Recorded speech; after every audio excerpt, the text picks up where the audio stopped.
kuvayo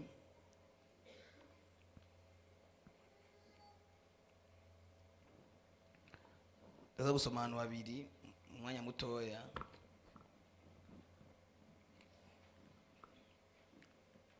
Kuvayo igice kadusoma igice ca mbere. Abakirizi bagerwa kuniga abana b'abahungu, bagerwa kuniga abana b'abahungu. Hari abakirizi bakira abaheburayo kazi, umwe yitwa Shula uwundi yitwa Puwa.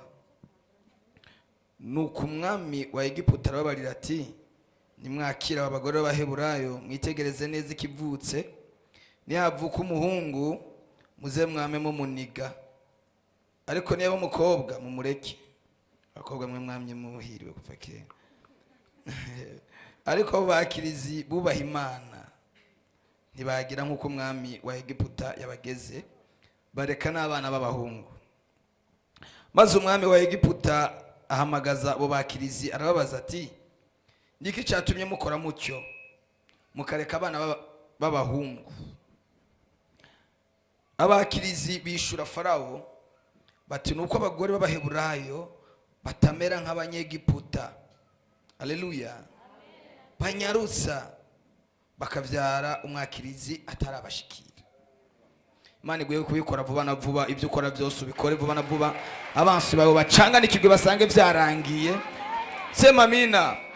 Basange vyaheze, bari bazi ngo baje kubivuruga no kubyica no kuvyonona, basange Imana yabikoze mu izina rya Yesu. Imana igirira neza abo bakirizi, iryo hanga rica riragwira ribigisata. Kandi kuko abo bakirizi bubasha Imana ibaha uruvyaro. Kumbe nabo ntibavyara, bari abagore batavyara, bari bahawe kuvyaza nabo batagira uruvyaro. Kubera ko bakoze ikintu ciza mu nyonga z'Imana, Imana ngo kibaha imvyaro, ibaha kuvyara. Umuntu azokugirira neza, Imana nayo izomugirira neza. Uzogukorera iciza, Imana nayo izomukorera ivyiza. Imana ihabwa icubahiro cyane. Twumvise ngo Farao atanga itegeko, aravuga ngo mwice abana bavutse, cyane cyane abana b'abahungu. Mwitegereze neza, hajya umwana aje mwitiremo umuniga. Mubonye yacu umuhungu mucemo umuniga. Babigira inama z'ubwenge. Turagenda ariko Satani agenda twigira inama z'ubwenge. Izo nama z'ubwenge Satani atwigira, turagomba ko zose Imana zitesha agaciro zigapfa ubusa. Muri iki gitondo inama zose z'ubwenge z'abadayimoni zipfa ubusa kandi zimenyekana. Ngo Imana itera impuhwe b'abagore. Haleluya. Ibatera impuhwe ngo bitegereza umwana avutse w'umuheburayo bakabona n'umwana mwiza cyane. Baravuga ati aba ntawo bica, ntawo baniga. Umanda babwire, ntabwo ari impuhwe zabajya abagore, ariko zabaye impuhwe z'Imana. Ubundi muri indera avuze ngo ntabwo tubayeho kubera impuhwe za Satani.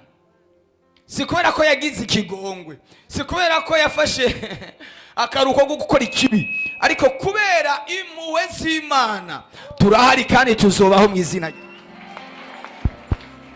Muzimya aya matara, bazimya aya matara, aya matara. Muzimya aya matara. Aya ariya. Aya matara yo hejuru. Ariya. Yandi yatse. Haleluya. Narindi ko ndavuga ngo ntabwo tubayeho kubera impuhwe z'abadayimoni, ntabwo tubayeho kubera abarozi batakiroga, ntabwo tubayeho kubera isi itagikora ikibi, ariko kubera Imana turacariho mu izina rya Yesu Kristo kandi tuzobaho. Imana igirira neza abo bakirizi kuko nabo bumviye Imana. Imana ishimwe cyane. Abakugirira nabi Imana bategeke kukugirira neza. Abateguye ibibi Imana ibategeke kugukorera ibyiza. Imana ishimwe cyane. Kansome undi murongo. Ariko reka ndababaza ikibazo. Ndabasiga amavuta bisanzwe ko nagira shaka umunsi ndamwakirire muri biro. Ndabasiga amavuta bisanzwe hanyuma birangirira. Abatwaye za envelope. Ndabasengere muri biro canke ndabasigire hano mugende. Sawa. Mora nakira muri biro abantu nabateguriye programme nkiyi. Hanyuma umuntu kandi nzi ko ndakumusiga amavuta canke ni kumusengera gusa ngo ariko ngo hariho nakandi kantu. Nawe ugomba kunsengera ngo ariko ngo nako nanako kanako karimo. Bibugiye umuntu ageze imbere y'Imana ntavuga kimwe. Nagavuga kimwe. Dusome muri Zaburi. Je dusenga Imana. Zaburi y'ijana n'indwi.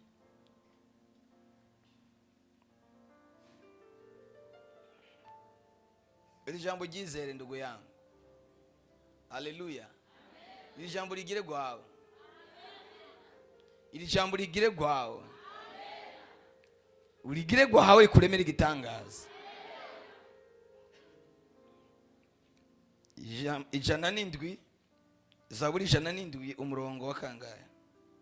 Na muntu yerekwa.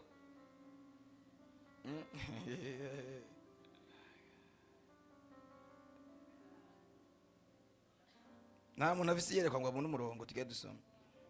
Umurongo wa mbere. Kandabe gatandatu ngene yavuga. Sinari nahasomye gatandatu. Maze batakambira Uhoraho mu magorwa yabo abakiza amarushwa yabo. Nirigeza naryo nyene. Imana igukiza amagorwa yawe mu izina rya Yesu Kristo. Imana hari uwundi abona uwundi murongo yumva ariwo twosoma. Imana igukiza amagorwa yawe. Sema amina. Hallelujah. Hari uwundi muntu yumva ijambo muri iyi mirongo yumva ati ijambo niryo ryanje. Kanga 200 ni Imana yamaye. Areka tuzosome 14 twumve. Imana yamaye 200. Abakura mu mwiza no mu gitutu c'urupfu aca iminyororo yabo. Haleluya. Abakura mu gitutu c'urupfu abakiziki iminyororo yabo. Kumbura ari iminyororo yari ku buzima bwawe, Imana igukuremo mu izina ya Yesu Kristo. Kumbura ari iminyororo yari kuziritse utabona, Imana yicagagure muri iki gitondo. Ijambo Imana yamaye kuri 200 yavuga ngo arungika ijambo ryiwe akabakiza indwara, akabakiza kuja mu vyobo. Amen. Arungika ijambo ryiwe akabakiza indwara. Imana yambwiye ngo muri iki gitondo yarungitse ijambo ribakiza indwara. Yabarungikiye ijambo ribakiza indwara. Abavyizeye ribakorere mu izina rya Yesu Kristo. Indwara zose zari muri wewe Imana irungitse ijambo rizisohora. Oh Mana yanje, Mana yanje, Mana yanje. Ararungitse ijambo ku buzima bwawe ryakira. Akire message ivuye ku Mana ngo arungitse ijambo rigukiza. Tuvuge hallelujah. Abari bagwaye indwara zizwi n'izitazwi, Imana yabarungikiye ijambo muri iki gitondo. Ndagwanuriye mbwirijwe na mwemu yera yampamagaye ngo arungitse ijambo rigukiza indwara, arungitse ijambo rigukiza, arungitse ijambo. Nyeganyereza uwo mwijanye tega hari indwara utaruzi ko ziri muri wewe, utaruzi ko ziri mu bana bawe, utaruzi ko umugabo wawe agwaye, utaruzi ko umudamu agwaye, ariko Imana yarungitse ijambo ribakiza indwara. N'ubukene n'indwara, Imana irungitse ijambo rikuraho ubwo bukene. Amajambo mabi, Imana irungitse ijambo riyakuraho. Ikintu cyose cyari kikubabaje, cyari kikuremereye, cyari kikubujije, Imana irungitse ijambo riza gukubura. Sema amina. Irungitse ijambo riza gukubura. Ubutumwa ni gwawe kubwizera burakuremera igitangaza mu izina rye. Arungika ijambo ryiwe akadukiza indwara mu mubiri wawe. Nta wundi muntu yohabona kiretse uwakubumbabumbye. Nta wundi umva, hoba mu magufa, hoba mu mitsi, hoba mu nyama, hoba mu nda, hoba mu mugongo, mu mutwe, arungitse ijambo rigukiza. Uyo nuhoraho avuganye nawe mu izina rya Yesu Kristo. Uyo nuhoraho avuganye nawe mu izina rya Yesu Kristo. Arungitse ijambo. Nk'abantu b'Imana mwe, nimwakira ijambo. Nimwakira ijambo rivuye ku Mana. Nimwakira ijambo rivuye ku Mana. Nimba barakurungitsemo uburozi, ubwo burozi nibwumva ijambo. Umva, nimba baraguteza imitego yo kukwica, umva, iyo mitego niyumva ijambo. Akadukiza kuja mu myobo, agatukiza kuja mu binogo. Hari imyobo, hari ibinogo byari ku buzima bwacu, byari imbere yacu. Imana yarungitse ijambo ribikuraho. Je niko nahanurira umuntu yumva icyo Imana kiravuga. Imana ikurungikiye ijambo. Ikurungikiye ijambo rikurihira amadeni. Ikurungikiye ijambo rikuvana aho hantu. Ikurungikiye ijambo rigukura muri ibyo bintu. Tuvuga amina. Arungika ijambo ryiwe. Sema amina. Yarungitse ijambo kwa Farawo, ngo genda ubwire Farawo abarekure bave mu gihugu ciwe. Imana irungitse ijambo, uva mu kibanza ukimukira mu kindi kibanza. Ndatangaje ikibazo cyumva ijambo ry'Uwiteka, ingorane yumva ijambo ry'Uhoraho. Arungika ijambo rikaduha akazi. Ndasenga ngo iri jambo riguhesha akazi, riguheshe promotion.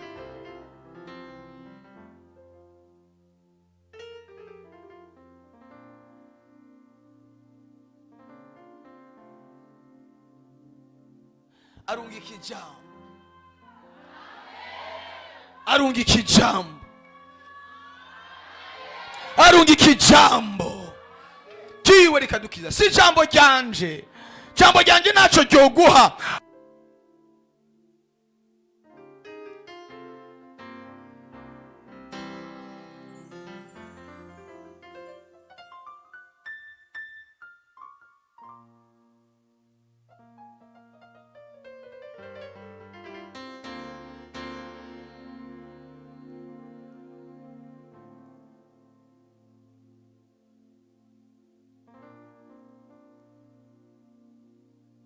Ikiri kiravuga gusa, ingwara ziriko ziragenda.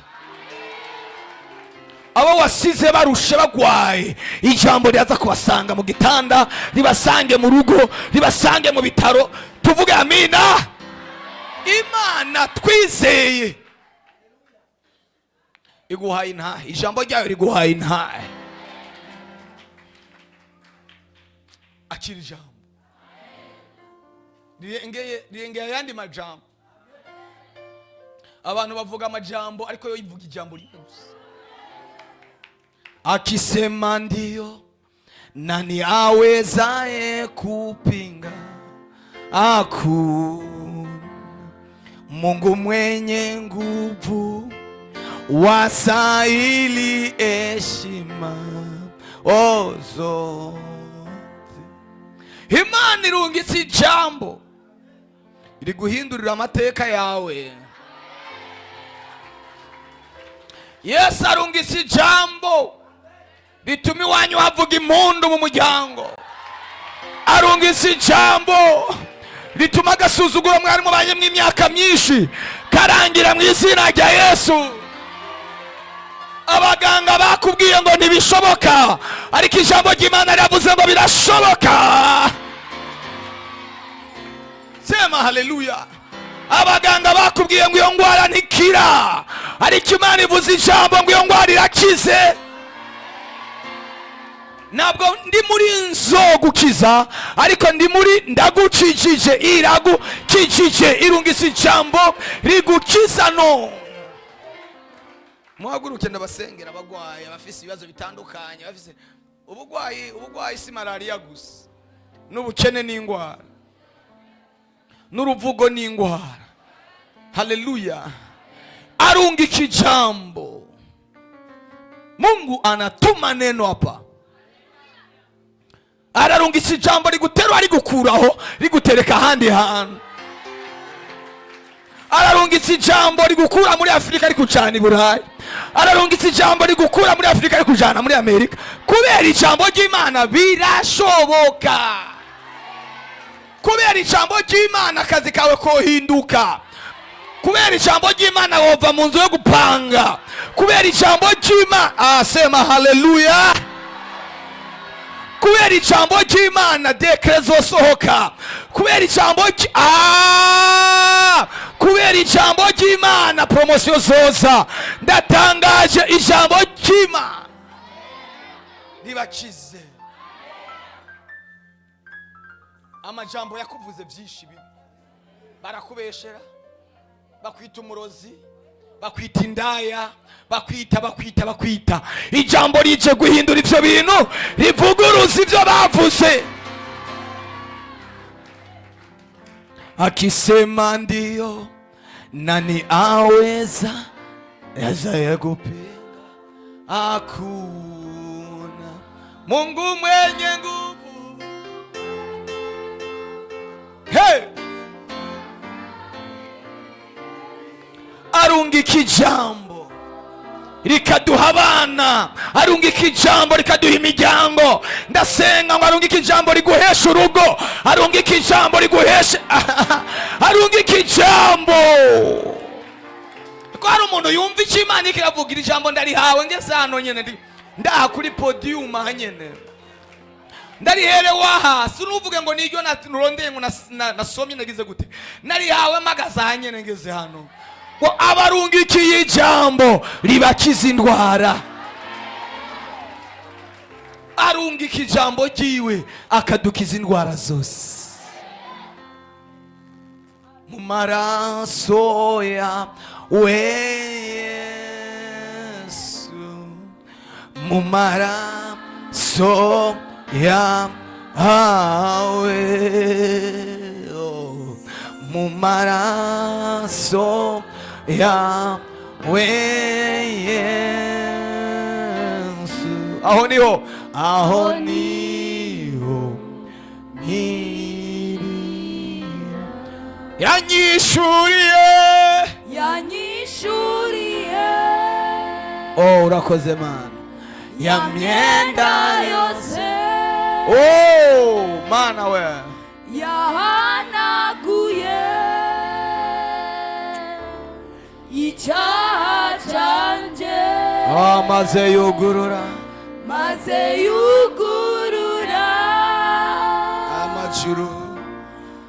amajuru anjira inzira mbona kwinjira. Urahavuga bigakunda, niwo gucira inzira ngo winjire ahantu runaka, winjire mu kibanza runaka, winjire wicare ku ntebe runaka, winjire mu kibanza. Sema haleluya. Ndaguhanuriye Imana ikiza niyo guciriye akayira kakwinjiza hahandi.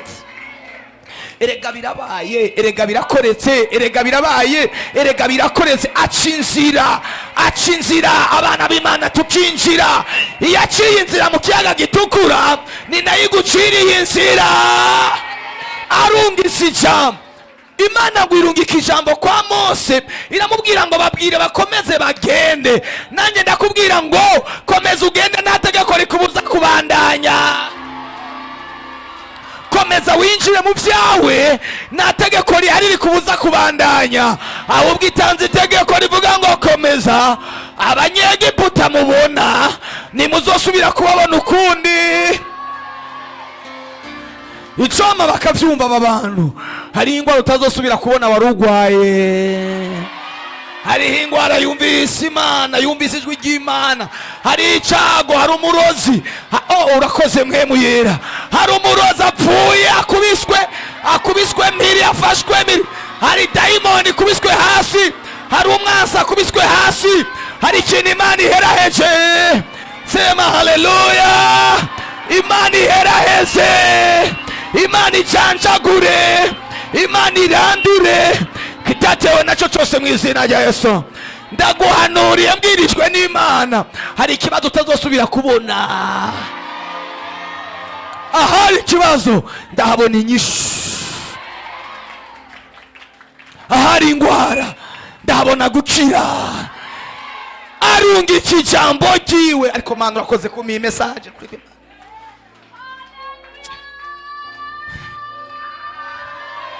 Ayo majambo wakiriye y'abantu yashire hasi, ni wakiri Imana ivuga.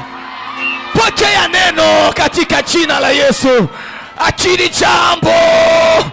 Ndarungitse ijambo rivuye kuhoraho. Amajambo y'abantu yareke. Imana yamaze kurungika ijambo riguhindura situation alatalabo.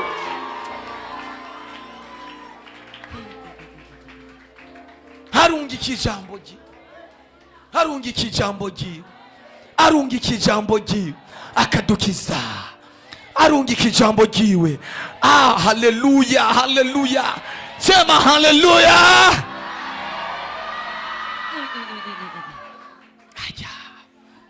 Abantu nibaguhagararije bakagutera ubwoba, ubabwiye ati burya ni mwari munzi, ubu mfise ijambo nahawe n'Imana ngendera kwijambo. Nibagutera ubwoba babwiye ati sinkiri wa wundi, ubu ndi kwijambo.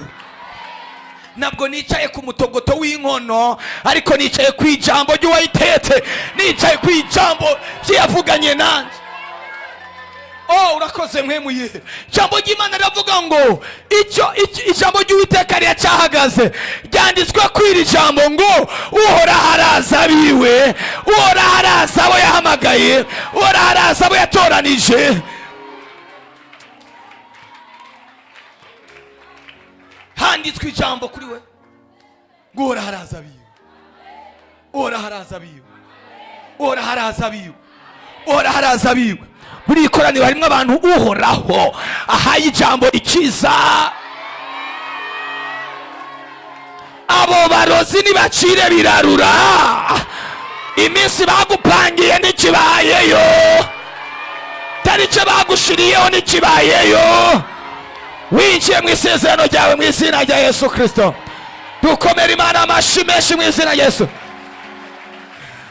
Ibyo bapanze nibikibaye. Erega nibikibaye.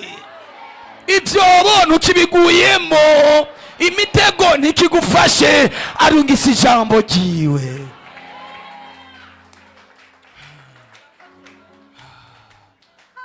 Roposhekitai. Amen. Amen. Muri mwebwe harimo abantu ijambo rihaye intahe.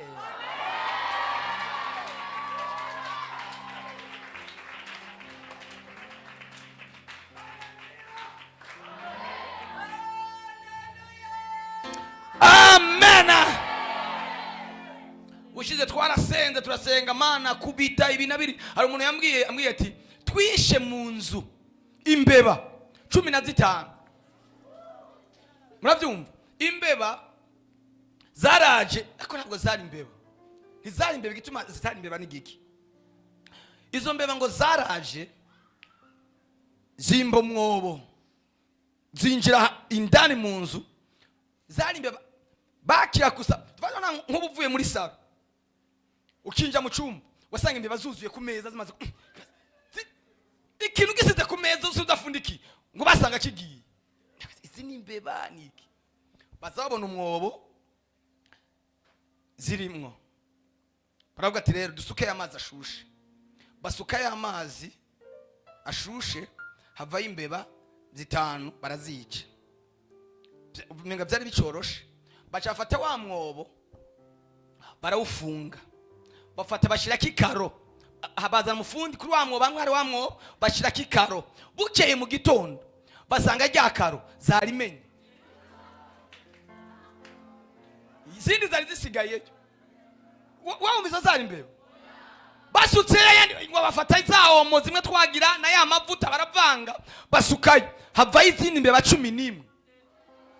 Imbeba singana 11 zose barazica. ivyo vyari bicoroshe kwica imbeba, izo bari bishe bari bazishe. Ariko rero ikintu cyagiye kubatangaza ngo bukeye ejo, ivyo vyabaye hirya y'ejo, bukeye ejo basanga imbeba zandagaye hanze, imivyimba y'imbeba hanze. Abapangayi babapangiye batangira gutora imbeba zapfiriye mu nzu, batishe batazi ngene vyagenze. Kumbe barabarozi barabakora defile mu nzu,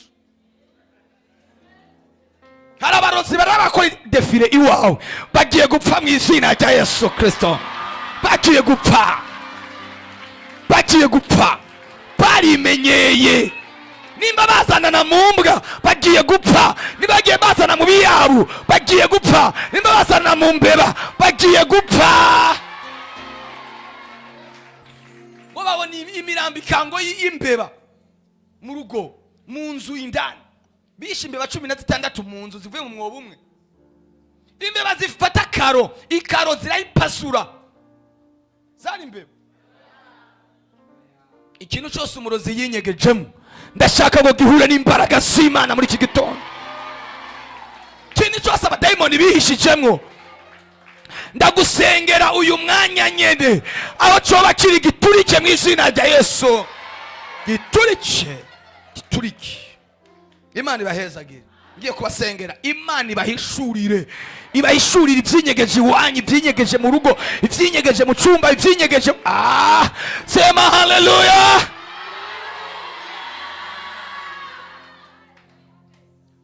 Uwo muntu twari ko turasenga mu minsi heze, tuko turasenga duko bitatwirukana urupfu, bariko barasenga bazabona ikintu gikorose kivuye muri plafond. Bagize gutya basanga ikintu cy'igipapuro kizingiriye, bazinguruye basanga handitse amazina y'abantu bose bo mu nzu, ngo naka azopfira itariki, naka azopfira itariki. Bashize ko n'imisaraba, ikintu gikorose kivuye muri plafond, ngo itariki mbona je yiruka bwa ati karabaye ndapfuye. Tidusenga Imana, bamaze kunshira itariki ntazorenga. Ndamubwira ati niyo bazopfa mu gishingo cyawe. Bab ikintu ntibazi nyine cyageze muri plafond, ntibazi uwakizanye, bazabona kirakorotse kubera amasengesho. Hari ibintu bimaze iminsi mu rugo rwawe utari bwabone, Imana irungitse ijambo ribimanura mu izina rya Yesu.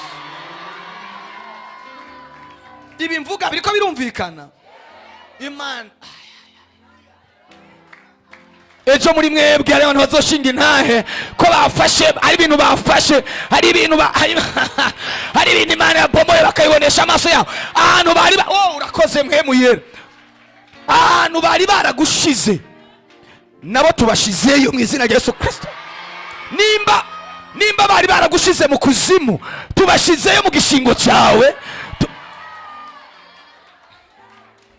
bajeyo mu izina rya Yesu Kristo. Ikinogo bakorotse bimvye abo bagikorokeramo, birivuga ngo wimba ikinogo azogikorokeramo, ukarisha inkota izomucumita. Kandi uku kwezi kwa kane kutarahera, Imana iguhishurira abo mugendana batari bo mu izina rya Yesu Kristo. Reka dusenge. Imana mu izina rya Yesu, Jesus Lord, zamuri biganza sengera ingwara ziruke. Ninaondoa ugonjwa katika jina la Yesu. Ndirukanye ubugwayi, ndirukanye ibitega, ndirukanye ubugwayi bw'uburyo bwose, ndirukanye ubugwayi bw'uburyo bwose, ndirukanye ikintu cyitwa ingwara, ndirukanye ikintu cyitwa ingwara. Ndategeka ndarungitse ijambo Mwami Imana wampaye kw'aba bantu. Leta labush, nimba wumva ubabara mu mutwe, nimba uribwa mu nda, nimba ubabaye ukuboko, nimba uhafata washira ikiganza, nimba ahantu hose wumva ubabara ushobora gushira ikiganza bigakunda, washira ikiganza. Bidashoboka naho ushira ikiganza mu mutwe, kwa sababu nasikia neno la Mungu linakuja kufanya kutenda, linakuja kuponya. Fata ico kiganzo gishira ahantu wumva ubabara, ahantu wumva umusonga, ahantu wumva uburibwe. Hari icyo Imana igomba ikore kuri mwebwe. Ntibisaba umwanya munini wo gusenga, ariko wizere gusa ikibazo cyawe kiriko kiratekera mu izina rya Yesu. Yarungitse ijambo rigukiza, yarungitse ijambo rigukiza. Uwiteka uhoraho, uhoraho, niba ari amahembe n'ibitega n'amabuye barungitse mu buzima bw'aba bantu, ndasenga aka kanya nyene ubushobozi bukiza, imbaraga zikiza zimanukire bano ratayala minifa litaya za grobo shekitaya. Runga iki jambo, runga iki jambo ya n'izina rya Yesu. Bakire gukira ivyo bakorewe byose, tunaachilia upako katika jina la Yesu.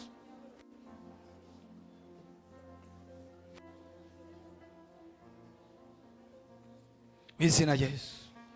Abagwaye imigongo, abagwaye amaguru, abagwaye amaboko, abagwaye imitsi, abagwaye munda, abafise ububabare ubwo ari bwo bwose, abumva baremerewe mu buryo ubwo ari bwo bwose, hari icyo Imana iriko irabakorera, hari icyo Imana iriko irakora, hari icyo Imana iriko irakora, hari icyo Imana iriko irakora, hari icyo ijuru riko rirarema. Mana kiza ingwara, kiza ingwara, rungika ijambo rikiza ingwara, rungika ijambo rikiza ingwara, rungika ijambo rikiza ingwara, rungika ijambo rikiza ingwara, rungika ijambo rikiza ingwara, rungika ijambo rikiza ingwara, rungika ijambo rikiza ingwara. Uwiteka rungika ijambo rikiza ingwara, rungika ijambo rikiza ingwara. Kira, koregwa operasyon ubunyene, koregwa operasyon ubunyene, koregwa operasyon ubunyene, koregwa operasyon ubunyene, koregwa operasyon ubunyene, koregwa operasyon ubunyene, koregwa operasyon ubunyene, koregwa operasyon ubunyene. Jesus, Jesus, Jesus. Yes, yes, yes, yes. Kiza uyu mukobwa, kiza, kiza, kiza, kiza. Menagura ingogo, umenagura ingoyi. Mana urakoze kukijije abana bawe, urakoze kubatabaye. Mana turagushimiye muri byose, tugukomeye amashi mu izina rya Yesu. Amen. Amashi menshi ku Mana yacu. Abumva ko bakize batele haleluya. Erega urakize, Imana iragucishije. Intaye simwe muzozitangira, Imana irabacishije mu izina rya Yesu. Muvyagire turangize. Singira umwanya munini wo gukora deliverance no munsi. Eko ico Imana coco yakoze ntigikora kuko twasenze umwanya munini, ari kigikora kubera ko ari gihe cyayo cyo kugikora. Ingwara zirakize mu bantu, Imana irakijije abantu bafise ukwizera. Ko Yesu nawe aravuga ngo mbega urafise ukwizera, umuntu agahitira akira ingwara. Imana irabakijije mu izina rya Yesu Kristo. Reka dukorera Imana, tangira Imana mashikanwa nibigira 10. Niba ari ukeneye bahasha kuduza ikiganza bakamuha envelope, hari ukeneye envelope akeneye gutanga ikigira 10 bamuhe bahasha hariye nyuma.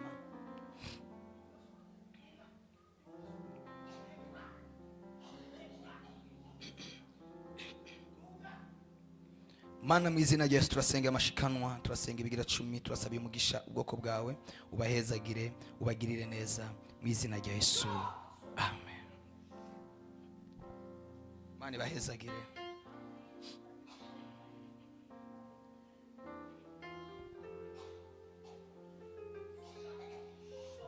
Mana baha umugisha. Ejo tuzokora ico gikorwa nimvuze. Umwanya reka tugikore ejo. Ku musaraba nakuindire,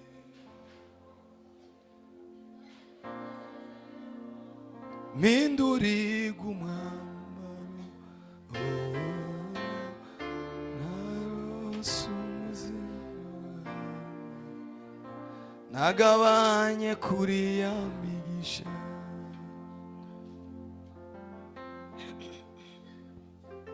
Imana ibahezagire cyane. Narimvuze ngo Imana ibahezagire gose. Imana ibahezagire cyane. uwa yazanye ijya envelope ayizana, hanyuma igikorwa nzogikora ejo. Yokte igikorwa cy'amasengesho nzogikora ejo. Wayizanye naye bayitwara.